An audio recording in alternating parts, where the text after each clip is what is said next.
எல்லாருக்கும் வணக்கம். Shri Mutharamman power steering and turbo service. இன்றைக்கி நம்ம பார்க்குறது பார்த்தீங்கன்னா அசோக் லைலேண்ட் தோஸ்த், ஓகேங்களா? அதோட பவர் ஸ்டேரிங் ரேக் பாக்ஸ். இது வந்து பார்த்தீங்கன்னா oil leakage complaint left side இது, ஓகேங்களா? லெஃப்ட் சைடு வந்து லூஸில் இருந்துன்னு சொல்லிட்டு அவங்க டைட் பண்ணி செக் பண்ணியிருக்காங்க. ப்ளஸ் அதனால் அப்பவும் லீக் தான். ஸோ பூட்டு பார்த்தீங்கன்னா எந்த அளவுக்கு கொடூரமாக கிழிச்சிருக்காங்க பார்த்தீங்கன்னா. ஸோ இது வந்து பார்த்தீங்கன்னா அதேமாதிரி பால் ஜாயின்ட்டும் பார்த்தீங்கன்னாலே தெரியும் எவ்வளோ லூஸாக இருக்குது. ஸோ இப்போ பால் ஜாயிண்ட்டையும் நம்ம லோட் பண்ணிக்கணும்.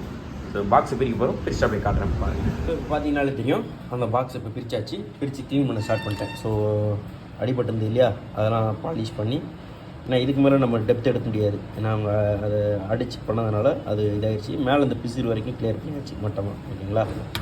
ஸோ பாடிலாம் கம்ப்ளீட்டாக க்ளீன் பண்ணணும். இப்போ ஃபினிஷ் ஷாப்லாம் பிரிச்சுட்டு அப்படியே கம்ப்ளீட்டாக பஃபிங் பண்ணி க்ளீன் பண்ணணும். பால் ஜாயிண்ட் வந்து பார்த்திங்கன்னா லோட் பண்ணணும். லோட் பண்ணுறதுக்கு அப்புறம் எடுத்துகிட்டு போகணும். ஸோ ரேக்கு லைட்டாக வந்து பாலிஷ் பண்ணிக்கணும், அவ்வளோதான். ஸோ